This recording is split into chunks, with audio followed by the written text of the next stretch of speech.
फरीदाबाद के Ballabhgarh bypass road पर आज करीब 11 बजे बजरंग दल के लोगों ने एक पनीर से भरी हुई गाड़ी को बाईपास रोड पर रुकवा लिया है। उसके बाद इसकी सूचना पुलिस और फूड सेफ्टी विभाग को दी गई है। बजरंग दल के लोगों का आरोप है कि इस गाड़ी के अंदर भारी मात्रा में नकली पनीर और क्रीम जो है वो हर रोज फरीदाबाद में सप्लाई के लिए लाई जाती है। इसी को लेकर आज इस गाड़ी को रोका गया है।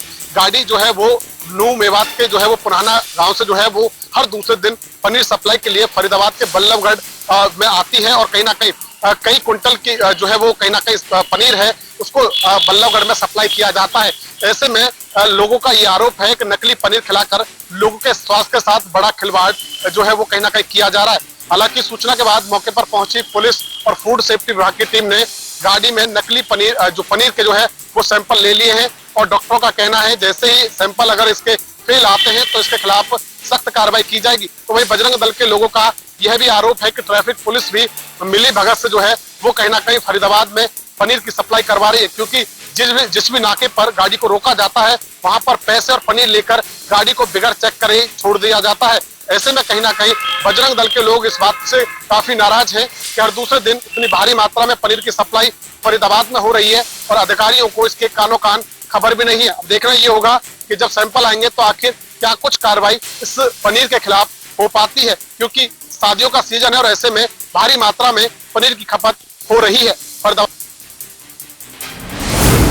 निजी स्कूल वीआईपी के एक अध्यापक ने 9वीं कक्षा के छात्र की निर्ममता से पिटाई कर दी।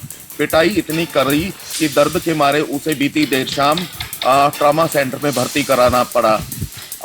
पीड़ित छात्र ने बताया कि वह कक्षा 9 का वीआईपी स्कूल में पढ़ता है। कक्षा 9 का वह छात्र है और एक पाठ जो स्कूल में दिया गया था पढ़ने के याद करने के लिए वह उससे याद नहीं हो पाया। तब अध्यापक जब उस पाठ को सुनने लगे तब उसने नहीं सुनाया तो उसकी डंडों से पिटाई कर दी। पिटाई करने के बाद जब दर्द काफ़ी हुआ तो एक निजी चिकित्सक के पास भी ले जाया गया। वहाँ दर्द की दवाई दिलाई गई और उसके बाद उसको घर भेज दिया गया। जब परिजनों को दर्द के बारे में उसकी पिटाई के बारे में पता चला तो उसको लेकर वह ट्रॉमा सेंटर में पहुंचे। ट्रॉमा सेंटर में भर्ती कराने के बाद आज परिजनों ने कहा है कि वो इसकी शिकायत पुलिस को देंगे। हालांकि अभी पुलिस का कहना है कि उनको शिकायत नहीं मिली है। जैसे ही कोई शिकायत मिलती है तो वो स्कूल के अध्यापक के खिलाफ कार्रवाई की जाएगी। रेवाड़ी से जनता टीवी के लिए सुरेंद्र गौड़। बिहेवा में कल दोपहर बाद कैथल रोड सीता देवी धर्मशाला के पास एक बुजुर्ग महिला को निशाना बनाते हुए 2 युवकों ने ठगी की वारदात को अंजाम दिया। घटना दोपहर बाद की बताई जा रही है। पुलिस को दी शिकायत में महिला के बेटे नरेंद्र पाल के अनुसार उसकी माता दया रानी कल दोपहर को खाना खाने के बाद कैथल रोड पर टहलने के लिए गई तो उसे 2 युवक मिले। युवकों ने उसकी माता को एक पैकेट दिया। पैकेट को लेते ही उसकी माता को कोई सुध नहीं रहा और वो युवक उसके हाथ से 2 सोने के कड़े और हाथ से 2 सोने की अंगूठियां लगभग 4 तोले सोना लेकर के फरार हो गए। उन्होंने इसकी शिकायत पुलिस को दी। पुलिस के एसएचओ नरेश कुमार के अनुसार उन्होंने सीसीटीवी खंगालकर मामले को दर्ज कर छानबीन शुरू कर दी है। पेवा से जनता टीवी के लिए यज्ञदत्त शास्त्री। जींद के अंदर 21 किलोमीटर की तेज जो ठंडी हवाएं हैं वो चली हुई है। शीतलहर बताया जा रहा है कि 3 दिन के लिए मौसम विभाग ने कहा कि 6 दिसंबर से 9 दिसंबर तक जो शीतलहर है वो चलेगी और ये पूरा दिन शीतलहर है वो आमजन को अपनी चपेट में ले रही है और पूरा दिन जो ठिठुरन है वो आम आदमी को हो रही है। और इसके तहत कहीं ना कहीं जो छोटे बच्चे हैं वो और जो बूढ़े लोग हैं बात की जाए तो वो जिसका तकरीबन ज़्यादा प्रभाव पर भी पड़ता है, क्योंकि जब जिसमें सुबह घरों से बाहर निकलते हैं तो एक जो ठंडी हवाएं की जो लहरें हैं उनसे आमजन को सामना होता है। और ऐसे में कहीं ना कहीं वो उनकी चपेट में आने से उनके अंदर जो जिस तरीके की बीमारियों की बात की जाए ठंड लगना बताया जा रहा है। और ओपीडी के अंदर बात की जाए तो अब ठंड की वजह से वहाँ भी जो मरीजों की संख्या है वो भी ज़्यादा बढ़ने लगी है। और इसको लेकर जो अपने प्रशासन की बात की जाए तो उन्होंने एक एडवाइजर जारी की गई है कि आप इन शीतलहरों में अपने आप को बचाने के लिए जहाँ तक हो उसके अब ठंड से बचने के लिए आग का सहारा ले सकते हैं अलाव का। और इसके अगर आप जब भी घरों से बाहर निकले तो अपने पूरे शरीर पर फुल बाजू कपड़े पहने, जैकेट पहने, मुफलर का इस्तेमाल करें और जहाँ तक हो उसके छोटे बच्चे को सुबह शाम घरों से बाहर ना निकालें, क्योंकि जो सुबह शाम ही ज़्यादा जो ये शीतलहर का जो असर है वो दिखाई देता है। और अगर स्वास्थ्य विभाग की बात करें, स्वास्थ्य विभाग ने भी आम जनता के लिए कहा गया है कि जहाँ तक उसके शीतलहरों में आप घरों से कम ही बाहर निकले, क्योंकि अभी जिस तरीके से उत्तरी पश्चिमी की बात की जाए तो जो एक विभोग चला हुआ है इसमें जो शीतलहरें हैं वो 6 दिसंबर से 9 दिसंबर तक थोड़ा ज़्यादा पीक पर रहेंगी। और ऐसे में अगर एयर क्वालिटी इंडेक्स की बात की जाए तो 220 का एयर क्वालिटी इंडेक्स भी शहर का बना भी हुआ है, तो वो भी कहीं ना कहीं चिंता का विषय है, क्योंकि जिस तरीके से शीतलहर चल रही है और दूसरी तरफ जो पर्यावरण है वो प्रभावित हुआ है, तो ऐसे में कहीं ना कहीं आमजन के लिए दोनों ही खतरनाक साबित होते हुए दिखाई दे रहे हैं। जिन से जनता टीवी के लिए सुनील कुमार की रिपोर्ट। रैन बसेरे को लेकर सरकार व प्रशासन हमेशा अलर्ट रहता है और रैन बसेरा उन लोगों के लिए होता है जिनके पास रहने के लिए छत नहीं होती।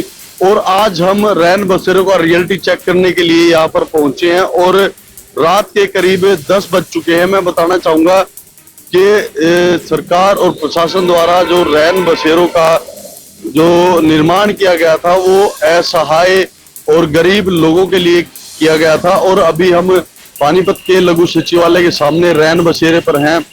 और अगर रैन बसेरे की अगर बात करें तो इस रैन बसेरे के अंदर एक व्यक्ति भी मौजूद है हमारे साथ। हम इनसे बातचीत करना चाहेंगे कि रैन बसेरे के अंदर जो सरकार और प्रशासन द्वारा जो सुविधा उपलब्ध करवाई गई थी आपको मिल रही है? हमारे जहाँ तक है वहां तक तो ठीक है, ऐसी कोई नहीं है भाई जो सुविधा नहीं है, तो सारी सुविधा मिलती है।